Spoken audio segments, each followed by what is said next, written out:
अजराइल साहब आए हैं। अच्छा, मैंने एक वीडियो भी मुझे दिखाना है।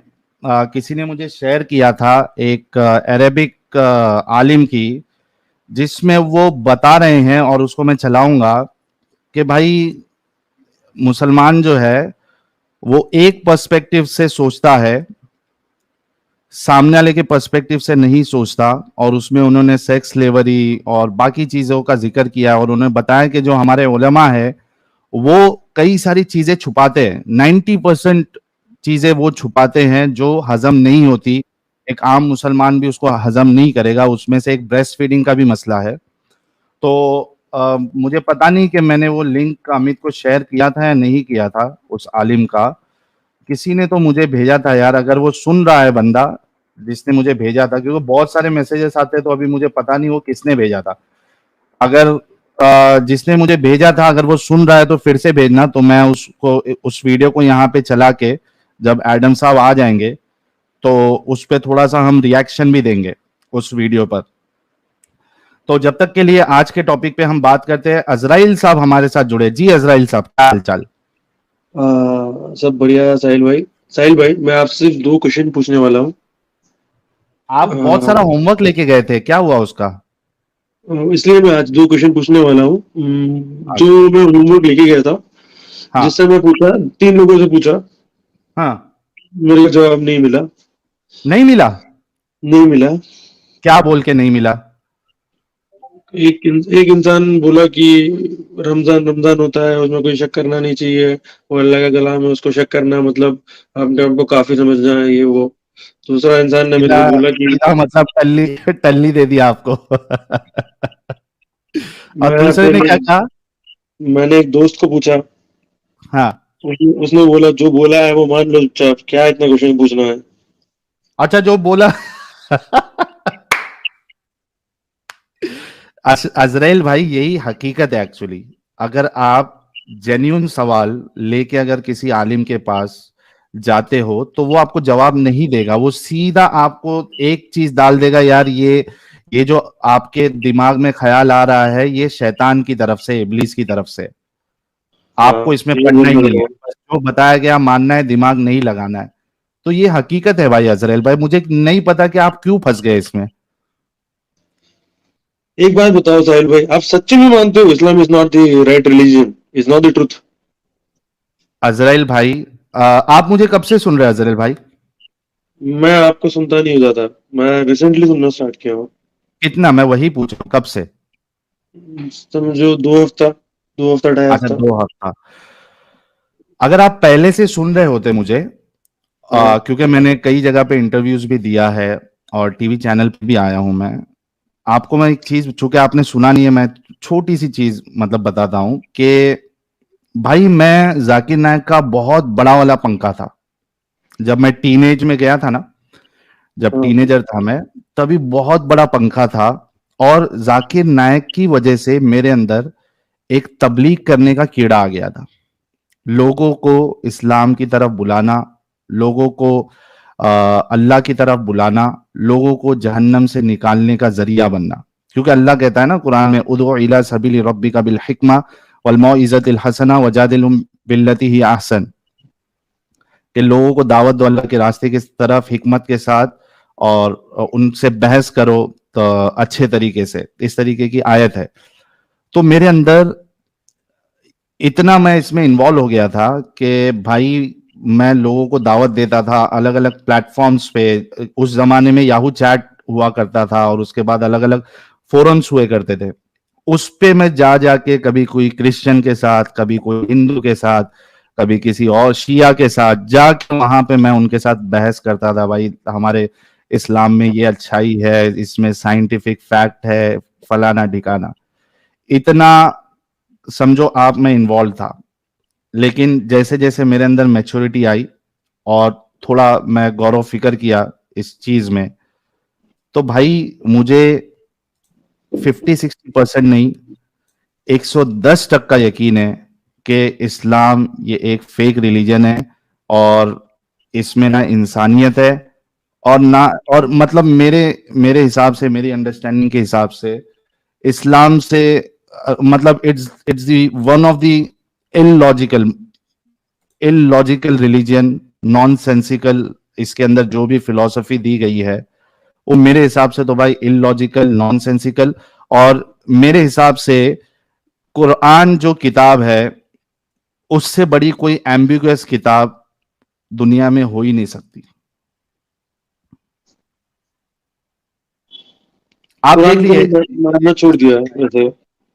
आप खुद सोचो कि एक जगह पे तो अल्लाह ये कह रहा है कि भाई इस कुरान को हमने आसान बनाया समझने के लिए, है कोई इससे नसीहत लेने वाला, है ना। कई जगह मतलब सूरह कमर में हाँ ये आयत बार बार रिपीट हुई है कि क्या थी वो आयत, फहल में मुद्दकिर, वलकद यस्सरनल कुरआन लिज़िक्रि फहल में मुद्दकिर, वलकद यस्सरनल कुरआन लिज़िक्रि फहल में मुद्दकिर, वलकद यस्सरनल कुरआन लिज़िक्रि फहल में मुद्दकिर।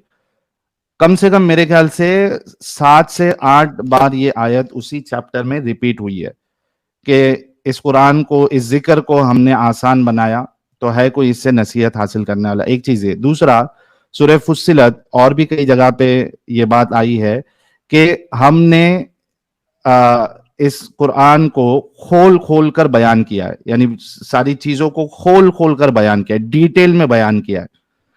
ये दो चीजें होने के बाद ये ऐसी किताब है जो किसी को नहीं समझ में आ रही, ना मुसलमान समझ रहा है ना दूसरा कोई समझ रहा है। मुसलमानों में अजराइल भाई गौर करना इस बात को, इतने फिरके जो बने हैं और सब फिरका, जितने फिरके मेजर फिरके, वो दूसरे को काफिर, गुमराह, मुर्तद समझता है, खाली अपने आप को सही समझता है। उसकी वजह क्या है? उसकी बुनियादी वजह कुरान है, कुरान और हदीस।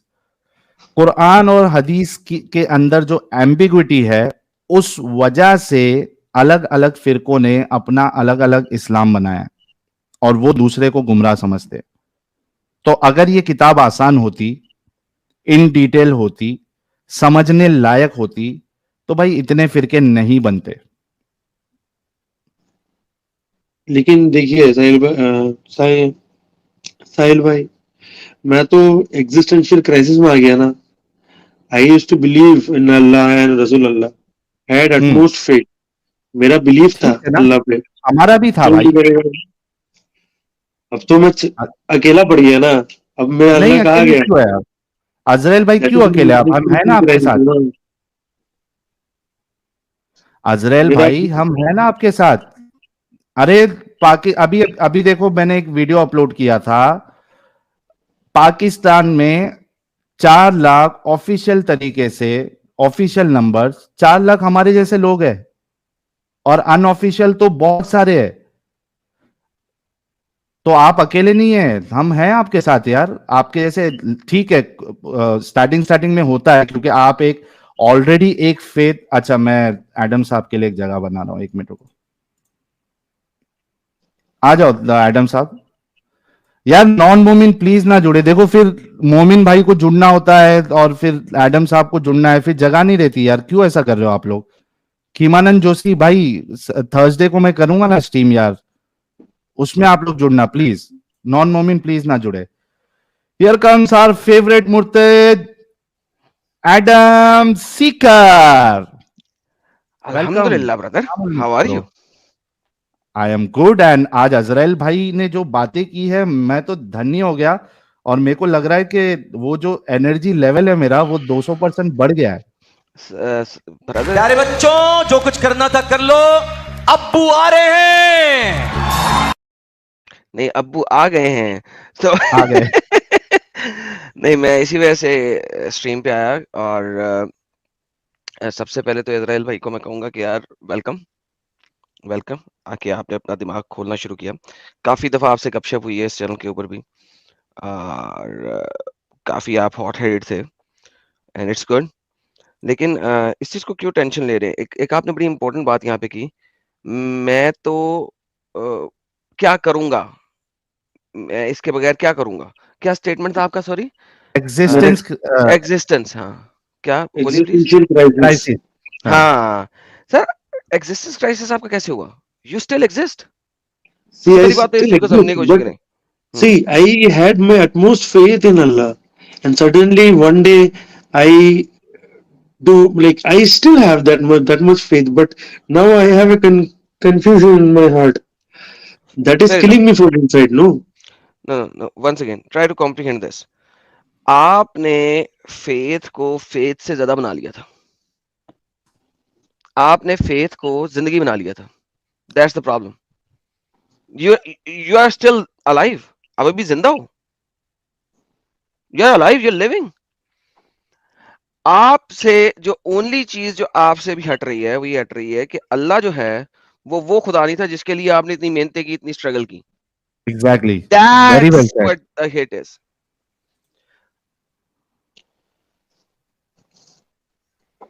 इजराइल भाई is it even समझ आई possible आपको? to quit Islam? That is also I don't know. कोई मसला नहीं, वो you will know with the passage of time. अभी जो लास्ट टाइम मेरी और आपकी बात हुई थी सैटरडे को, ठीक है, उसके ऊपर अभी आपने रिसर्च करना है, राइट? और आपने कहा था नेक्स्ट सैटरडे तक आप लेके आएंगे वो डेटा. नहीं, वो मैं गए वही थे कर रहा हूँ। मैडम साहब, वो गए थे, उनको जवाब नहीं दिया गया, बल्कि ये कहा गया भाई जैसा बताया है उतना करो, ज्यादा डिटेल्स में नहीं जाना है. नहीं, लास्ट टाइम जो मेरी इनकी बात हुई है वो तो हाँ हिस्ट्री हाँ, के उसके ऊपर बाद थी. हाँ, वो तो हिस्ट्री पे थी यार, उसमें करना कराने की क्या बात है, वो तो हिस्ट्री के ऊपर थी. That was about the history of India and the Islamic No, invasion in Islamic history. It had nothing to do with Allah or anything, it was right? like the Ramadan part. Okay, Ramzan part वाली. Okay, ठीक है. तो Ramzan part में तो बहुत बड़ा मसला है. चलो अच्छी बात है, पता लग गया आपको उसका रमजान पार्ट का मसला कि वो उमर के ठुल्ले की ठंडक के लिए कम हुआ. आपको सोचिए यार, एक अल्लाह है, ठीक है, खुदा है अल्लाह, इस दुनिया का बनाने वाला, और बड़ा ही बेहतरीन, ठीक है. और बकौल मुसलमानों के आदम से इस्लाम चलता आ रहा है, मूसा भी इस्लाम पे था, ईसा भी इस्लाम पे था, दाऊद भी इस्लाम पे था, राइट? आप कहते हैं सब मुसलमान ही थे. तो मूसा को जो रोजा दिया गया वो फुल डे का और फुल नाइट का था, यानी पूरे 24 घंटे में एक दफा ही खाएं पिएंगे. मूसा की कौम को भी ये रोजा दिया गया, ईसा की कौम को भी यही रोजा था, ठीक है, वो भी ऐसे ही रोजे रखती है. मोहम्मद की कौम ने भी पहले ऐसे ही रोजे रखे.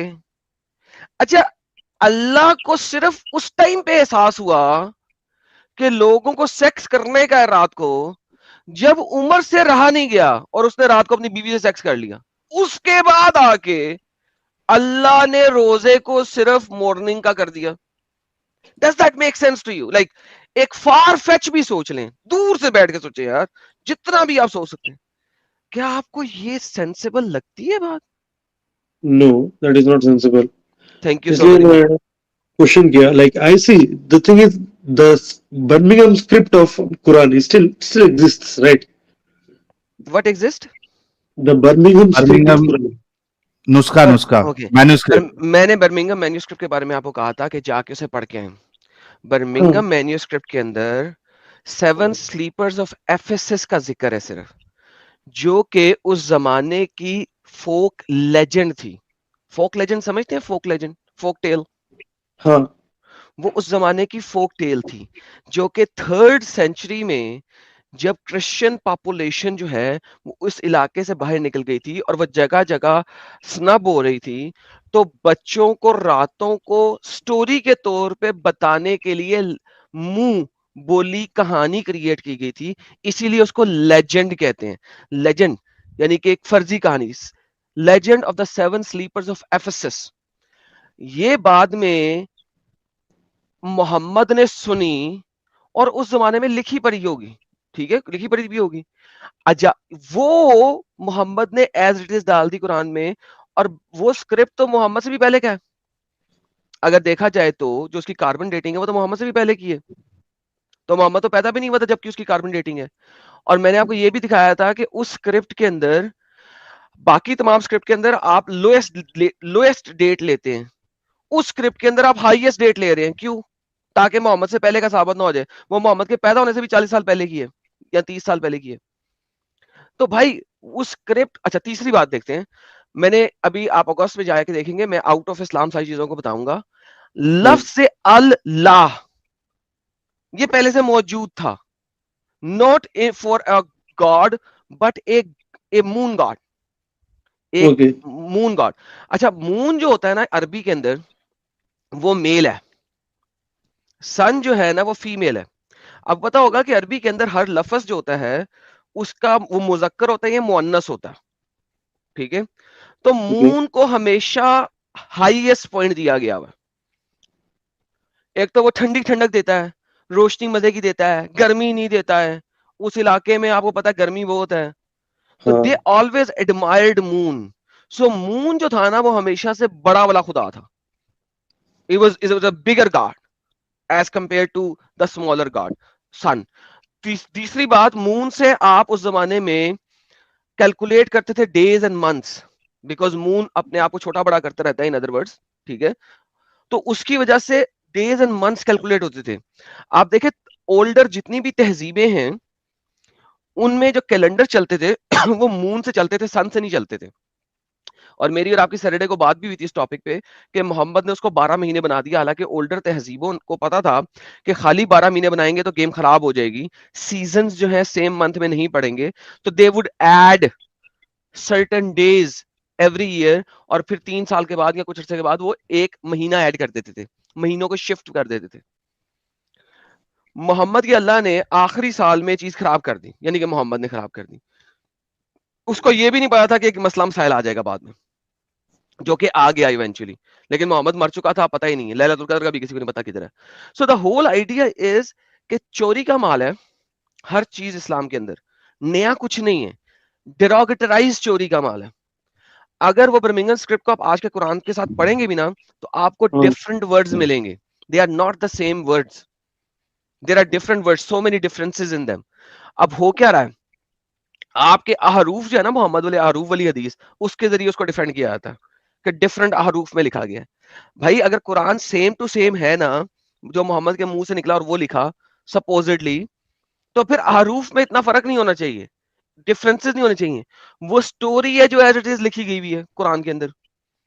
It's a story, legend, folk tale, बच्चों को देने के लिए, इंस्पायरेशन देने के लिए, वो कुरान के अंदर है। आप पढ़ लें जाके, विकी पे पढ़ लें। एडम साहिल भाई, व्हाट्स योर ओपिनियन जी ऑन भाई।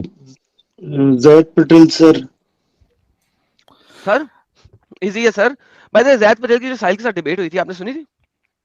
नहीं। ओके, इसी चैनल के ऊपर है, 8 महीने पहले की, वो सुन लीजिएगा। मैंने सुना था समीर के साथ।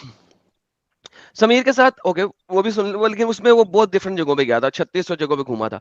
बट उसको छोड़े, उसने आके यहाँ पे साहिल के चैनल पे 8 को महीने पहले एक चीज प्रूव की थी कि मोहम्मद जो है वो पीडोफाइल है, लेकिन आयशा 9 साल की उम्र में बड़ी हो चुकी थी।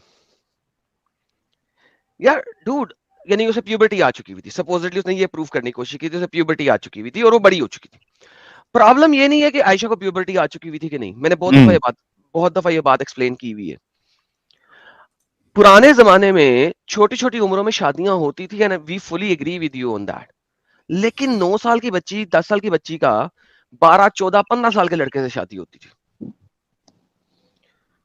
That was a culture. आप अगर अपने दादा दादी को भी देखेंगे ना, तो दोनों ही छोटी छोटी उम्र के थे। दादी आपकी 12-13 साल की होंगी जब उनकी शादी हुई। इजराइल साहब चले गए, ड्रॉप हो गए, आ जाएंगे, फिर से आ देखें जाएंगे। बैक साइड में जगह है, कहीं ये ना हो अगली जगह ही ना हो। है जगह है। फुल है, नहीं है एक जगह। मिनट, 1 मिनट, 1 2 3 4 5 6 7 8 है, 2 जगह है एडम, ओके, मुझे मैसेज आया था। ओके, 2 जगह है। अजरैल भाई फिर से जुड़ जाइए आप। Meanwhile you, okay, he is back. हाँ कंप्लीट योर पॉइंट एडम। हाँ, मैं कह रहा था कि आप दादी का, दादे की भी शादी छोटी छोटी उम्र में हुई, तो दादा भी आपका 16-17 साल का ही होएगा। पीडोफिलिया कहते किसे? पीडोफिलिया के लिए कम उम्र की लड़की, और जो लड़का है वो ओवर 18, एटलीस्ट 7-8 इयर्स बड़ा। सो नाउ मोहम्मद 7-8 इयर्स बड़ा नहीं चल रहा, 53 वर्सेस 9। 6 बट उसका 55 डिफरेंस वर्सेस ये 9। है कि हदीस में इतना सारा हदीस है आयशा, लाइक रजूताना के लिए, लेकिन उन्होंने कभी शायद नहीं किया, क्वेश्चन। शिकायत नहीं किया। हाँ वही अच्छा, एग्जैक्टली, मोहम्मद से जिस बंदे ने क्वेश्चन किया था, शिकायत किया था, उसमें से सर्वाइवल किस किस का हुआ? मेरे को नहीं पता। Thank you so very much, है ही नहीं। अच्छा, है? लेट मी ऑल्सो या कीप तो वन पॉइंट। जी जी एडम, आप अपना ये पॉइंट रख लो and let me also answer him on this हाँ पॉइंट। देखिए, हाँ, एक तो सर्वाइव नहीं किया, और जो सर्वाइव किया वो तब सर्वाइव किया जब उसने बाद में माफी मांग ली है अच्छे तरीके से। उसने कहा नहीं मोहम्मद, सॉरी यार, गलती हो गई, मुझे बख्श दे। तो आयशा ने अगर कुछ कह भी देती, तो तुम्हें क्या लगता था कि वो सबके सामने कह सकती थी? अगर कह देती सबके सामने, तो वो तो छोटी बच्ची थी, उसको चपेड़े पड़ जाती। 9 साल की बच्ची जिसके माँ-बाप ने उसे खोते के साथ बाँध दिया, खूंटी के साथ बाँध दिया, खोंटे के साथ, यानी जिस तरह जानवर को बाँधते हैं ना खोंटे के साथ, किला ज़मीन के अंदर गाड़ा होता है उसके साथ बाँध देते हैं, उसी तरह उसको बाँध दिया है। नाउ क्या कह सकती है? मगर इस चीज़ को समझने की कोशिश करें, मोहम्मद को जितना एक्सपोज़ आयशा ने किया है, हाँ हाँ हाँ हाँ, उसने मीठा-मीठा बन के, हदीसों के तरीके से, बगैर शुगर कोट कर करके जितना एक्सपोज आयशा ने किया है, अगर सुन्नी इस्लाम में आयशा की ये वाली हदीसें ना हो, सर मोहम्मद को कैप्चर करना ही बहुत मुश्किल था हम लोगों के लिए। बहुत जबरदस्त, बहुत बहुत जबरदस्त पॉइंट। और ये चीज अजरैल भाई आपको समझना पड़ेगा। आपने कहा कि भाई आयशा ने कभी कंप्लेंट नहीं किया, और ये एक मेजर आर्गुमेंट होता है, जैद पटेल हो गया या किसी और ने। आयशा ने किया है कंप्लेंट, और किस तरीके से किया, अगर आपने वो अहादीस पढ़ी है जो आयशा। अच्छा, एक बात बताओ अजरैल भाई, क्या किसी और दो तीन चीज ऐसी बताऊंगा ना, आपका दिमाग इस मामले में भी अभी का भी खुल जाएगा। मुझे बताओ कि बाकी जो बीवियों के साथ शादी हुई है रसूलुल्लाह की, क्या उन्होंने किसी ने ये बताया कि मेरी एज शादी के वक्त कभी थी, क्या थी? किसी ने बताया अजरैल भाई? नहीं। नहीं बताया, ये पॉइंट याद रखना। अच्छा, आयशा बता रही है कि मेरी एज कितनी थी। अच्छा, दोनों बता रही है, निकाह कब हुआ वो भी बता रही है, और इंटरकोर्स कब हुआ वो भी बता रही है। एक सबसे बड़ा पॉइंट कि क्यों? क्यों बता रही है वो, क्यों? हाँ, क्यों? क्यों बता रही थिंक है, अबाउट इट। बाकी लोग क्यों नहीं बता रहे? अच्छा, अब इसमें और एक इंपॉर्टेंट पॉइंट ये आ जाता है कि जब भी वो बोलती है 6 साल और 9 साल, तो उसके साथ साथ फिर ये भी बताती है कि मैं जब इस उम्र में थी, मैं गुड़िया से खेलती थी, मैं झूले में खेलती थी। मुझे जब वलीमा मेरा जिस दिन था, रुखसती जिस दिन थी, मुझे पता भी नहीं था कि मेरे साथ क्या हो रहा है।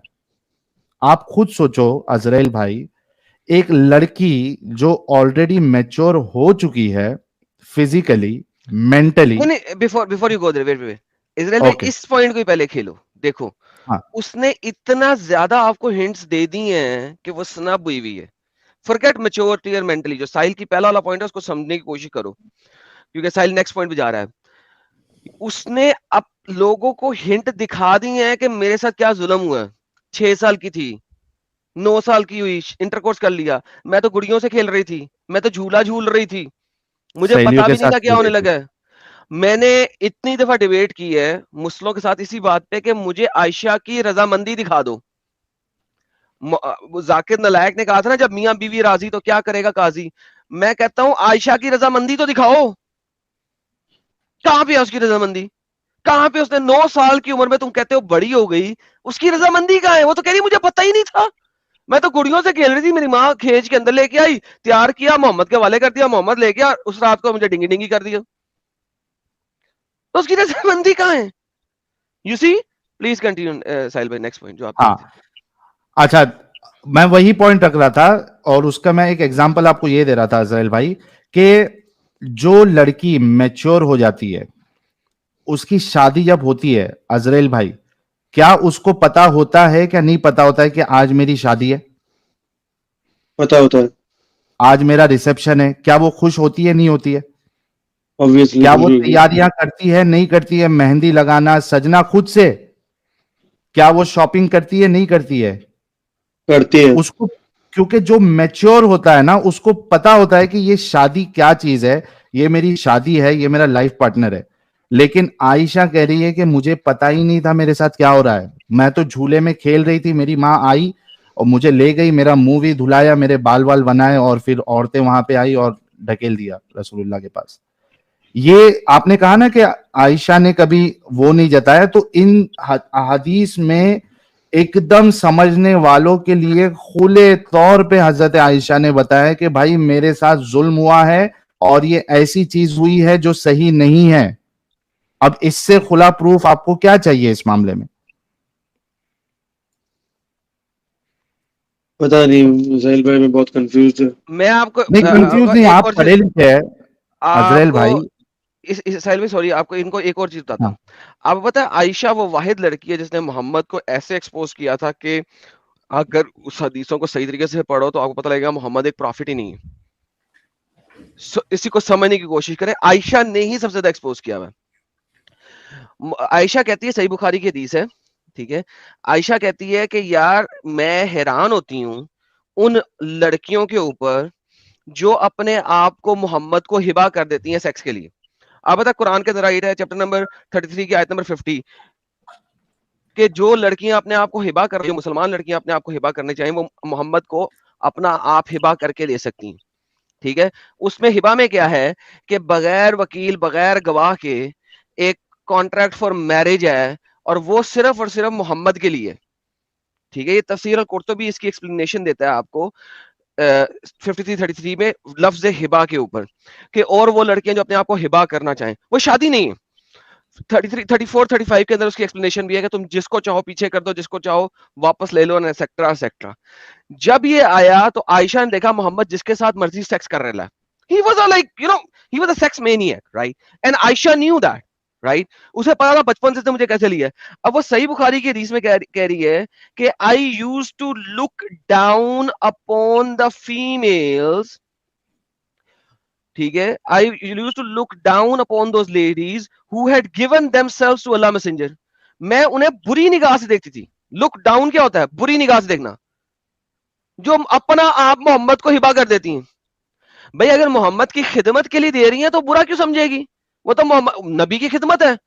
तो ये हिबा की आयत को समझने की कोशिश करें। हिबा जो है वो सेक्सुअल हिबा है और ये आपके अर्ली स्कॉलर बड़े क्लियरली बताते हैं, ठीक है। एंड आई यूज्ड टू से, और मैं कहा करती थी, can a lady ever give herself to a man? क्या एक औरत अपना जिस्म किसी बंदे को दे सकती है? अमी थिंक अबाउट इट, उसने कितनी ओपनली बात कर दी है ये। इमेजिन करो यार, वो और बोल इसके रही आगे है। तो और ओपनली बोला है। हाँ वही वो भी असल बताओ। असल असल जा रहा हूं आहिस्ता स्लोली स्लोली, पर ही नीड्स टू अंडरस्टैंड कि ये दो लाइनें कितनी इंपॉर्टेंट है। कि आयशा कह रही है कि ये तो रंडीबाजी है, एक औरत प्रोस्टिट्यूशन कर रही है बगैर पैसे के, कि अपना आप दे देती है, लो भी मोहम्मद को ठोक लो। Think about it. But then Allah revealed, you o Muhammad can postpone whom you will and you may receive of them whom you will। ये अब 33 की कावन आ गई। जैसा कि मैंने कहा 3350 के अंदर हिबा अलाउ हुआ, 3351 के अंदर हुआ कि जिसको चाहो पोस्टपोन कर लो, जिसको चाहो ले लो। तो उसके बाद आयशा के कलमात सुने। Ayesha said, I feel that your Lord hasten in fulfilling your wishes and desire। यार अल्लाह जो है उसको मोहम्मद के ठुल्ले की ठंडक के लिए आयतें भेजने की क्या जरूरत है? मुझे बताओ हिबा करने वाली। Think about it. वो रब्बे कायनात जिसे आप बोलते हो अल्लाह को, वो रब्बे कायनात दुनिया को कुछ सिखाने की बजाय, नमाज कैसे पढ़नी है उसको कुरान में बताने की बजाय, हज कैसे करना है उसको कुरान में बताने की बजाय, वजू कैसे करना है उसको कुरान में बताने की बजाय, ज़कात की क्या परसेंटेज और क्या वैल्यू होनी चाहिए उसको बताने की बजाय, मोहम्मद के ठुल्ले की ठंडक के लिए आयतों पे आयतें भेजी जा रहा है। यार मोहम्मद सेक्स करेगा, उससे दुनिया इस्लाम को क्या फर्क पड़ेगा? कुछ नहीं। तो फिर मुझे बताएं कुरान में 33 50 33 51 33 52 क्यों आई? आयशा बता रही है क्यों आई, कि तुम्हारा रब तुम्हारी ख्वाहिशात को पूरा करने के लिए बहुत जल्दीबाजी करता है। Your lord hastens in fulfilling your wishes and desires. Sir Aisha ने जितना इस्लाम को एक्सपोज किया और मोहम्मद को एक्सपोज किया है, किसी और ने नहीं किया। और आप कह रहे हैं कि वो क्या खुश थी? भाई वो खुश नहीं थी, वो मजबूर थी। वो सिर्फ शुगर कोटेड लफ्जों में ही बोल सकती थी। तभी तो शिया जो है वो आयशा को गालियां निकालते हैं। शिया आयशा को गालियां क्यों निकालते हैं? One of the major reason is this कि उसने मार के रख दी मोहम्मद की हदीसों में। Got it. सर एक हदीस नहीं है, मल्टीपल हदीस है। आप पढ़ते जाए आयशा की थी। आयशा बता रही है मैं जनाबत की हालत में होती थी और मोहम्मद मुझे अजार पहना कर मेरे साथ बाथरूम में नहा रहा। अबे जिस वक्त उसके पास 11 बीवियां भी हैं और वो उसके अंदर डिंगी डिंगी कर रहा है, इसको इसको कहते हैं थाइंग। उसको अजार पहना के उसके प्राइवेट पार्ट के ऊपर कपड़ा रख के जब उसे खून आ रहा है तब भी नहीं उसे बख्श रहा, हालांकि 11 और बीवी हैं। उसकी थाइस के बीच में अपना ठुल्ला डाल के तो रगड़ रहा है। ये भी सही बुखारी की चीज है। And so many more. भाई मुझे बताइए, बड़ी दफा दिखाई हुई है हदीसें, और किस तरीके से आयशा इस बंदे को एक्सपोज करती। मैं थोड़ा स्टडी करता हूँ एडम भाई, मैं आपके स्ट्रीम में आके मैं बताऊंगा फाइनली। प्लीज सर, प्लीज कीजिए। अच्छा, आपने जाते जाते जाते जाते आपने जो सवाल किया था कि जैद पटेल के बारे में आप क्या समझते हैं, भाई जैद पटेल से मेरा बहुत पुराना रिश्ता है, समझ जाइए, पुराना नाता है। क्योंकि जैद पटेल के थ्रू से मैं उनका जो बयान देना होता है ना, तो बयान देने भी मैं जाता था। जैद पटेल भाई से आप पूछ लेना, अच्छे से जानते हैं, क्योंकि वो भी अहले हदीस और मैं भी अहले हदीस था, और ये सब चीजों में काफी एक्टिव था, तो वो मेरे को पहचानते थे और मुझे भेजते भी थे कि भाई यहाँ जाके थोड़ा आप तबलीग करो, बयान करो। अच्छा, जब मैंने इस्लाम छोड़ा था तो मेरे दोस्तों को जब मालूम पड़ा, कुछ लोगों को, तो उन्होंने बीच में फिर जैद पटेल के साथ काफी ये हो गया था मेरा, मतलब बातचीत जो है बिल्कुल कम हो गई थी, कांटेक्ट नहीं रहा था। तो किसी ने स्पेशली जैद पटेल साहब को मेरा नंबर देके बोला कि यार ये बंदा जो है वो स्टेटस में आजकल मतलब अजीबोगरीब अहादीस डाल रहा है स्लेवरी को लेके, या फिर वो बाल जो है चेक किए गए बनु कुरैजा के बच्चों के प्यूबिक हेयर, और जिनको हेयर आ गए थे उनको मार दिया गया, जिनको नहीं आए थे वो बच गए। तो ये सब हदीस मैं अपने व्हाट्सएप स्टेटस में डाल रहा था। तो जो दावा ग्रुप वाले जो मेरे दोस्त थे जो कनेक्टेड थे मेरे साथ, उन्होंने जैद पटेल को बोला कि भाई ये जो है ये इस तरीके के स्टेटस डाल रहा है। तो जैद पटेल ने मुझसे कांटेक्ट किया और मैंने उनको बोल दिया कि हाँ मुझे डाउट्स है और मैं इस्लाम छोड़ रहा हूं। तब मेरी उनसे तकरीबन मैं समझता हूं कि 7 से 8 घंटा मेरा डिस्कशन हुआ है। हमने डेट फिक्स की थी, डेज फिक्स किया था कि थर्सडे के दिन 1-1 घंटा हम बात करेंगे और वो मेरे डाउट्स क्लियर करने की कोशिश करेंगे। उन्होंने मेरे से ये खेलने की कोशिश की जैसे कि जो मोमिन होते हैं, चालाक, जो चालाकी करते हैं, उन्होंने कहा कि भाई हम एक काम करते हैं, हम एग्जिस्टेंस ऑफ गॉड पे बात करते हैं। मैंने सीधा जैद पटेल भाई को बोला कि मुझे एग्जिस्टेंस ऑफ गॉड पे बात ही नहीं करनी है, क्योंकि मुझे उससे फर्क नहीं पड़ता कि गॉड एग्जिस्ट करता है नहीं करता है। मुझे टीचिंग्स क्या दी गई है, अगर वो खुदा है और उसने कोई मैसेंजर के थ्रू टीचिंग कुछ दिया है इंसानियत के लिए, और इस्लाम का इतना बड़ा क्लेम है, तो मुझे उस टीचिंग पे बात करनी है। तो मैंने वहीं उनको उस मामले में कट कर दिया कि मुझे एग्जिस्टेंस ऑफ गॉड पे बात नहीं करनी, because I don't identify my self as an atheist. तो फिर हमने स्लेवरी के ऊपर बात की, सेक्स स्लेवरी के ऊपर। वो रिकॉर्डिंग मेरे पास मौजूद है, मेरी ड्राइव में मौजूद है, जो 4-5 घंटे की बात हुई है। मैं बस उसको इस वजह से पब्लिक नहीं करता हूं क्योंकि मैंने उनको वादा किया था कि भाई ये जो हमारी बात है वो मैं किधर शेयर नहीं करूंगा, वरना वो रिकॉर्डिंग मेरे पास आज भी मौजूद है स्लेवरी के ऊपर जो मेरा डिस्कशन हुआ है। 5 से 6 सवाल उनके पास मेरे पेंडिंग है। उन्होंने मुझे फिर निसार नाडियाडवाला, आईआरएफ के अंदर एक बहुत बड़ी शख्सियत है, जाकिर नायक का जो ग्रुप है पीस टीवी में, आपको पता होगा, निसार नाडियाडवाला एक बंदा है। मेरी जैद पटेल और नाडियाडवाला की स्काइप पे डिस्कशन हुआ। निसार नाडियाडवाला के पास मेरे सवालों का कोई जवाब नहीं था, वो भड़क गया मेरे ऊपर। फिर जैद पटेल ने फिर कंटिन्यू किया। 5-6 सवाल जैद पटेल साहब के पास मेरे स्लेवरी को लेके अभी भी पेंडिंग है, जो अभी तक उन्होंने जवाब नहीं दिया, और मुझसे ये कहकर पीछा छुड़ाया कि मैं अभी, मेरे पास कई सारे प्रोजेक्ट्स है, मेरे पास अभी वक्त नहीं है, जब मेरे पास इसका जवाब आ जाएगा और मैं थोड़ा फ्री हो जाऊंगा इन प्रोजेक्ट से, फिर मैं आपको इसका जवाब दूंगा। आज तक नहीं आया।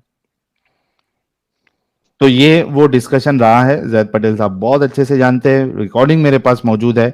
अगर वो सुन रहे हैं और उनको लगता है कि रिकॉर्डिंग में उन्होंने मुझे सारे जवाब दे दिए थे, तो अपने चैनल पे या मुझे व्हाट्सएप करके वो मुझे इजाजत दे दे कि भाई आप उस हमारी डिस्कशन को पब्लिक कर दो। दूसरे दिन वो पूरा डिस्कशन मैं 4-5 पार्ट में अपलोड कर दूंगा। अजरेल भाई, क्या है कि मैं दिल से चाहता हूँ साहिल भाई कि जो क्वेश्चंस आपने और एडम भाई ने मेरे को दिया है, वो कोई मेरे को आंसर दे दे। ऑनेस्टली बोल रहा है, क्योंकि मैं नहीं मिलेगा। बहुत ज्यादा ईमान वाला था। मैं सोचता था इस्लाम हक है। हम भी तो वही फ्रॉम सोचते थे भाई अजरेल भाई। सैटरडे मेरा माइंड भी पीस में नहीं है, मैं टेंशन में है, क्योंकि मेरे को इस्लाम से बहुत प्यार है। अब मैं क्या करेगा फ्यूचर में मेरे को पता नहीं, देखते हैं। चलिए, आप लोग स्ट्रीम कंटिन्यू कीजिए। Thank you for thank you so much, giving me your time. Thank you so much Azrael भाई। I am sure if you are honest, एक बात सुन के जाना आप, इफ यू आर ऑनेस्ट, जो इंसान के अंदर सच्चाई होती है उसको एक चीज हमेशा याद रखना चाहिए, अगर हक हमारे खिलाफ ही क्यों ना हो, हमें उस हक को कबूल करना चाहिए। If you are honest, I am dead sure कि आप फ्राइडे या सैटरडे एडम साहब की स्ट्रीम में आएंगे, we will hear that you have left Islam. And एकदम बिल्कुल आपको एक बात बताता हूं, see you are an educated guy, we know that. आपको इन बातों को इतना सीरियसली लेने की जरूरत नहीं है कि ठीक है आप एक टाइम पे बहुत उसको मान रहे थे, आपका दिल उसमें एकदम अटका हुआ है, लेकिन जो गलत है वो गलत है, तो उससे बाहर निकलो। एंड बिलीव मी अजहल भाई, वेदर गॉड एग्जिस्ट या नहीं एग्जिस्ट करता है, there will be zero effect on your life. हाँ, लेकिन अगर आप एक स्पिरिचुअल बंदे हैं, आपको एक चाहिए कनेक्शन खुदा के साथ, then you need to explore कि भाई मेरे लिए दूसरा क्या ऑप्शन हो सकता है, how I can connect with the God. तो उसके लिए भी आपके पास ऑप्शन है। अदरवाइज इट्स एब्सोल्युटली फाइन, आप अपनी जिंदगी नॉर्मल तरीके से गुजारिए, be happy, keep your family happy, इंसानियत अपने अंदर जिंदा रखिए, बाकी रखे, सब चीज एकदम अच्छे से चलेगी and you will feel free, you will feel good, you will feel relax. एक कैद से आपको ऐसा लगेगा क्या ये मैं कैद में था, एक अनवांटेड डर में मुझे रखा गया था, ये सब फीलिंग आएगी। लेकिन आप पक्के वो स्टेज पे पहले पहुंच जाओ that you know it's wrong, then you see कि आपको कितना सुकून मिलेगा। ठीक है अजहल भाई? अच्छा, मैं यहाँ पे थोड़ा सा ओके कुछ सर। बोलना चाहूंगा। साहिल भाई, आपने शुरू में स्टेटमेंट दिया था ना, उसके ऊपर यार जी। अजरल भाई, आपको बताता हूँ कि मैं इसी फेज से गुजरा हूँ, जिस फेज से आप गुजर रहे हैं। मैं एटलीस्ट मैं इस फेज से गुजरा हूँ। सेम यही फीलिंग, एग्जैक्टली सेम ये फीलिंग कि क्या, कैसे, किस तरह मैं तो फंस गया, ये अब क्या होगा, ये खुदा नहीं तो कौन, यानी क्वाइट फ्रैंकली ये फीलिंग लास्ट करेगी for a few months, right? और ये लास्ट करेगी, मैं आपको हकीकत बता रहा हूँ। और आपको बार बार अल्लाह की एग्जिस्टेंस के ऊपर सवाल उठेगा। क्यों? क्योंकि मैं आपको तब से जानता हूँ जब से आप बहुत एग्रेसिव थे। आप हमारे चैनल पे मल्टीपल टाइम आए हैं, बहुत बहुत गुस्से में आए हैं, और किसी हद तक मैं कहूंगा कि हाँ, मैं भी एक दो दफा आपके साथ गुस्से में आया था, गाली शालियां भी चली हैं हमारी, if I am not mistaken, yes. और तो वो जो ये वाला लेवल है ना जो आपका था, उसमें मैं ये नहीं कहूंगा कि यार साहिल की तरह फौरन शायद साहिल बहुत ठंडे मिजाज का बंदा है। साहिल ने कभी, यानी आप वाले लेवल के मिजाज, आपके लेवल के इमोशंस और मेरे वाले लेवल के इमोशन पे साहिल नहीं जाता होता। वो बड़ा कूल बंदा है, उसके लिए हिसाब किताब फर्क है, ठीक है? और मेरे राइट। और आप जैसे बंदे का हिसाब किताब फर्क है। हम लोग जो है थोड़े से इमोशनली डिफरेंट ब्रीड है एज कम्पेयर टू साहिल। तो मैं समझता हूँ कि आप जिस लेवल के ऊपर हैं इस वक्त, वो मेरे वाला लेवल था जब मैं इस्लाम को छोड़ने की नहज पे था और मुझे मसला हो रहा था। आप उस लेवल पे हैं, तो it's going to last. Like, इसको ये ना समझें कि आज आपने बात साहिल से सुन ली है तो ओहो हो ओके जी, मैं set, no it's gonna take time, ठीक है। और मैं आपको सिर्फ ये कहूंगा, keep listening to us and keep asking questions to your मुल्लाज, ठीक है। उनसे क्वेश्चन करना ना छोड़ो, क्योंकि जितने क्वेश्चंस पे आपको आंसर नहीं मिलेगा, और यकीन मानो किसी पे भी नहीं मिलेगा, आपको सिर्फ जलेबी मिलेगी, आंसर नहीं मिलेगा। क्योंकि मैं इस फेज से गुजर चुका हूं और मैं इस लेवल पे गुजर चुका हूं कि मुझे 2 मस्जिदों से धक्का देके निकाला गया हुआ, ठीक है। तो मैं इस लेवल पे गुजरा हूं, तो मैं आपको ये बता रहा हूं कि आप भी जब तक उस लेवल पे नहीं आओगे कि आपको धक्के मार के ना निकाला जाए, क्योंकि आपको चुप करा करा के थक जाएंगे कि नहीं इस पे सवाल अब नहीं, इस पे सवाल अब नहीं, और आप फिर कोई करोगे, फिर अगला लाओगे, अगला लाओगे, और फिर वो आपको कहेंगे यार तुम दोबारा इस मस्जिद में ना आना, we don't need people like you, तू एथियस्ट हो चुका है, तू एथियस्ट हो चुका है, तू शैतान के शर में आ चुका हुआ है, तुझे तुझे तुझे अल्लाह हिदायत ही नहीं देना चाहता। ये जो last nail in the coffin होगा ना आपका, वो होगा जब आपको कोई मुल्ला कह देगा ना अल्लाह तुझे हिदायत ही नहीं देना चाहता, तू हिदायत के काबिल ही नहीं है, द लफ्ज आएगा तू अल्लाह की हिदायत के काबिल ही नहीं है। फिर आप कहेंगे फिर ऐसे अल्लाह को मेरा ठुल्ला। And if you keep on asking these questions, आपको ये जरूर जवाब मिलेगा, अगर आप प्रॉपर मुल्लाओं की मस्जिदों में जा जाके उन्हें सवाल करेंगे और आप उनको काउंटर देंगे। मैं काउंटर देता था, अमूमन लोग सवाल करके ना चुप करके बाहर आ जाते हैं, यार ठीक है नहीं सवाल है जलेबी है, काउंटर नहीं देते। काउंटर देंगे जिस वक्त आप, और वो फंसेंगे ना, क्योंकि उन्हें पता है उनके इर्द गिर्द उनके स्टूडेंट्स भी बैठे हैं, क्योंकि जब वो आपके सवालों के जवाब देंगे वो अपने स्टूडेंट्स भी साथ रखते हैं 2-3, ठीक है। और इवेंचुअली उन्होंने कहना है अल्लाह तुझे गुमराह कर रहा है, या अल्लाह तुझे हिदायत के काबिल ही नहीं समझता, तू एथियस्ट हो चुका हुआ है, तू शैतान के शर में आ चुका हुआ है, वगैरह वगैरह वगैरह वगैरह वगैरह। This is going to happen my friend, and yes मैं तो रोया था 2 दिन, रोया भी था कि मैंने अल्लाह को छोड़ दिया, अब क्या जिंदगी में रह क्या गया। मैं क्राई भी किया था 2-3 दिन आंखों के आंसुओं के साथ। एंड तेरे पे भी ये वक्त आ सकता है, बिकॉज तू भी इमोशनल बंदा है मेरी तरह का। लेकिन इवेंचुअली इट्स लाइक ये सिर्फ हमने बचपन से जो ब्रेन वॉशिंग है ना, वो हमें रुलाएगी, और कुछ नहीं है। कुछ नहीं इस धर्म में, इस दीन में कुछ नहीं। It's nothing but a cultish movement created by one man for his army, for his power, जैसा कि अभी आयशा की हदीस से भी मैंने साबित किया।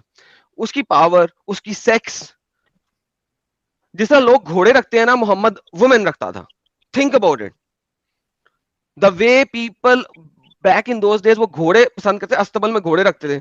मोहम्मद औरतें रखता था, हिबा की हुई औरतें, स्लेव औरतें, शादी की हुई औरतें।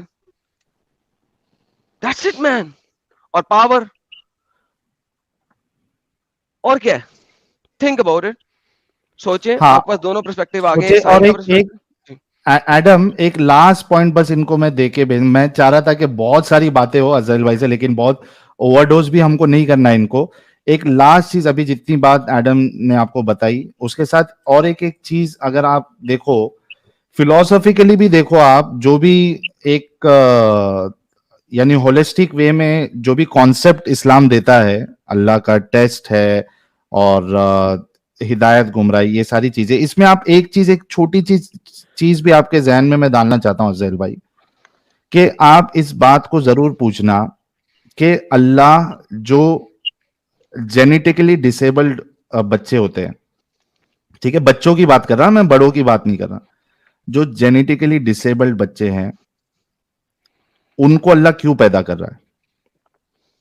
अगर टेस्ट वाला कॉन्सेप्ट अल्लाह दे रहा है कि we have been sent here for a test, तो वो जेनेटिकली डिसेबल्ड बच्चे जो है हु कैन नॉट थिंक, और उनकी जिंदगी पूरी तकलीफ में, वो कौन सी बीमारी होती है यार Adam, where I forgot the thalassemia name. और व्हाटएवर, सो मेनी। हाँ, थैलेसीमिया, और भी एक है जिसमें Mongol child, then you have one more where child can not sit also, उसकी गर्दन भी नहीं बैठती है, सर दे आप जस्ट लाई डाउन।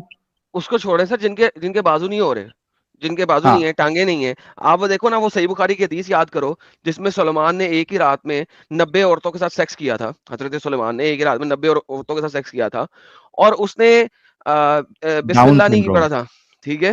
हाँ, डाउन सिंड्रोम, लेकिन उसने बिस्मिल्लाह नहीं पढ़ा था, तो क्या हुआ? किसी से बचा नहीं हुआ, लेकिन एक से, और वो भी आधा आधा बचा। क्या मतलब है? उसका एक बाजू एक टांग नहीं है। Like imagine that. तो मोहम्मद को पता था कि लोग इस तरह माजूर भी पैदा होते हैं, तो टेस्ट किस चीज का? माजूर और टेस्ट, मेक सेंस? ये वाला Adam bro, सवाल do you फिर believe- अजराइल भाई जरूर पूछना आप। ठीक है, लेकिन साहिल भाई, एडम भाई, मेरा एक क्वेश्चन है, do you believe like Umar wrote the present version of Quran? नहीं सर, उमर के जमाने का कोई कुरान नहीं है आपके पास। तो पहला कुरान किस जमाने का है? तकरीबन 250 साल के बाद, आफ्टर मोहम्मद। और वो भी जो 250 साल के बाद करते हैं, वो करते हैं कि डिफरेंट पैराचमेंट ऑफ डिफरेंट एरियाज को इकट्ठा करके कोई 70-75% कुरान बनाते हैं। अब आप देखो, एक पैराचमेंट आपको मिल रहा है दूसरे पैराचमेंट से 200 किलोमीटर दूर, तीसरा मिल रहा है आपको 800 किलोमीटर दूर, चौथा मिल रहा है आपको 600 किलोमीटर दूर, उसको मिला के कुरान बनाते हैं। जो आपका करंट कुरान है हफ्स का, वो हफ्स कहता है कि उसने आसिम से लिया, हफ्स अन आसिम है, ठीक है। आसिम का कुरान आपके पास है ही नहीं कि उसको वेरीफाई कर सके कि हाफिज का कुरान वही है जो आसिम का है। और हाफिज को वैसे ही कहा गया है झूठा है। बुखारी ने, कुर्तबी ने, Tabari, pick any single person in the history, ठीक है, अबू दाऊद ने, हर बंदे ने कहा है हाफिज इज अ लायर, हाफिज जो है एक झूठा है, हाफिज जो है एक मक्कार है। मुझे बताओ फिर हाफिज का कुरान उसने जब कहा कि मैंने आसिम से लिया तो उस पर यकीन कैसे करते हो? नहीं नहीं नहीं नहीं, कुरान के मामले में वो सच्चा था। अबे साले कैसे पता है? हदीसों के मामले में झूठा है तो कुरान के मामले में सच्चा कैसे है? कुरान भी तो हदीस है। कुरान, अल्लाह कुरान के अंदर कहता है कि कुरान इज हदीस, ठीक है। हदीस कहते हैं किसी नई बात सपोजिटली। तो हाफिज अगर झूठा है और मक्कार है और वो कह रहा है मैंने कुरान आसिम से लिया है, तो आप कैसे मान सकते हैं जब आपके पास आसिम का कुरान ही नहीं है? और आसिम ने कुरान कहां से लिया? उसके ऊपर भी 2 चेन बनती है, फिर कहीं जाके उस्मान से जाके मिलती है, लेकिन उनमें से दोनों चेनों में से किसी का भी कुरान नहीं है आपके पास। बाबा जी का ठुल्लू मैंगो। तो और कुरान की जो कैनोनाइजेशन है वो 1924 के अंदर हो रही है इजिप्ट के अंदर। उससे पहले कुरान कैनोनाइज ही नहीं था। और वो अगर आप उसको स्टडी करें इंटरनेट के ऊपर, canonization of Quran in 1924 Cairo edition, जब आप उसके ऊपर रिसर्च करेंगे तो आपको पता लगेगा कि वो क्यों हुआ। क्योंकि उस जमाने में जिस तरह इंडिया के अंदर पहले होते थे ना ये गुरुकुल्स, ठीक है, गुरुकुल्स होते थे, वहां पे भी मदरसाज होते थे, यानी unified organisation of school industry नहीं थी। तो 90s में स्कूल इंडस्ट्री शुरू हुई, टीचर्स शुरू हुए, राइट। तो जब वो ये इंडस्ट्री शुरू हुई, टीचर शुरू हुए, तो भाई एक तो गुरुकुल दमा चीज होगी ना, तो एक मुल्ला जो पढ़ा रहा है वही सब पढ़ेंगे। लेकिन जब स्कूल शुरू हुए और डिफरेंट लोगों ने अपने बच्चों को स्कूल में भेजना शुरू किया, एक बच्चा कोई कुरान पढ़ रहा है, दूसरा बच्चा कोई कुरान पढ़ रहा है, तीसरा बच्चा कोई कुरान पढ़ रहा है, और वो स्कूल में कुरान पढ़ा रहा है। टीचर ने एक बच्चे को गलत कह दिया कि ये तूने गलत लफ्ज लिखा है, तो उसके माँ बाप आ जाते थे, ये तूने कैसे गलत कर दिया, ये देख कुरान हमारे फलाने गुरु साहब ने, यानी कि हमारे फलाने मुफ्ती साहब ने, मौलाना ने हमें अपने बचपन से पढ़ाते हैं, हमारे पास ये वाला कुरान है, ये वर्ष है, या ये अदूरी है, या सूसी है, ठीक है। तो वो मसला हो गया। So what they did was, Cairo 1924, उन्होंने सब लोगों के सारे कुरानों को खत्म किया और एक हाफिज का कुरान पकड़ लिया और उसको कैनोनाइज किया कि हमारी इधर इजिप्ट के अंदर सिर्फ यही कुरान चलेगा, ठीक है, और पूरे इजिप्ट में ये कुरान चलेगा। और बाकी तमाम कुरान उनसे लेके उसको रेड सी के अंदर फेंक दिया, बाकी सारे कुरान रेड सी के अंदर फेंक दिया। सर ये हिस्ट्री है। पहले उस्मान के मुताबिक बुखारी में चलाए गए, दूसरी दफा कुरान की डेसिक्रेशन हुई इजिप्ट में 1924 में। उसके बाद सऊदिया ने हफ्स वर्जन ऑफ कुरान को अडेप्ट किया है 1940s में किसी टाइम पे, मुझे अब भूल गया है ये 46 है या 45 है, लेकिन 1940s में किसी टाइम पे हफ्स कुरान को सऊदिया ने एक्सेप्ट किया, ठीक है। और आप आज मुझे कह रहे हो कि हमारे पास सारे कुरान एक जैसे हैं।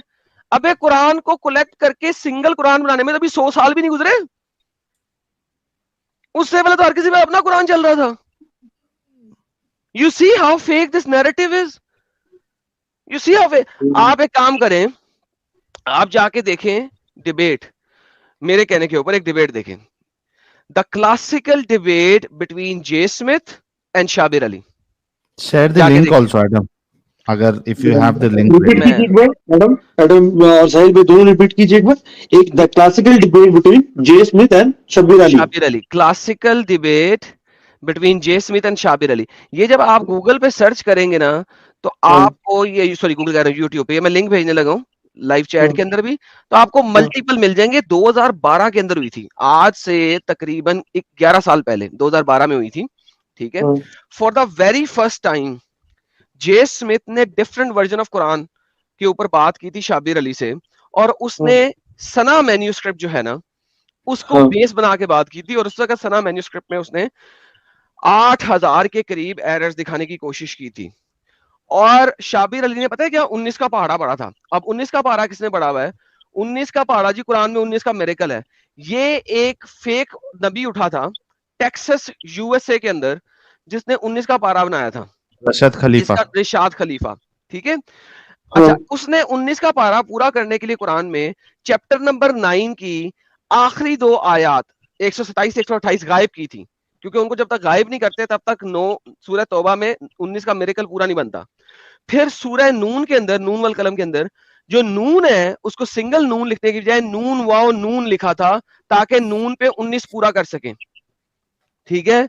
नंबर तीसरी बात, जब कंप्यूटर शुरू हुए सन 2002 3 4 के बाद, अब जब इन्होंने कैलकुलेशन की, उन्होंने कहा उस खोते ने तो 4-5 सूरतों में 19 बना दिया था और चीजों में बेजर चीजों में 19 बना दिया था। जब बाकी आए तो बाकी सूरतों को कैलकुलेट किया, क्योंकि अब कंप्यूटर आ गया, कैलकुलेट करना आसान था, पहले हाथों से करना पड़ता था। उन्होंने कहा 19 का मिरेकल तो बनता ही नहीं है।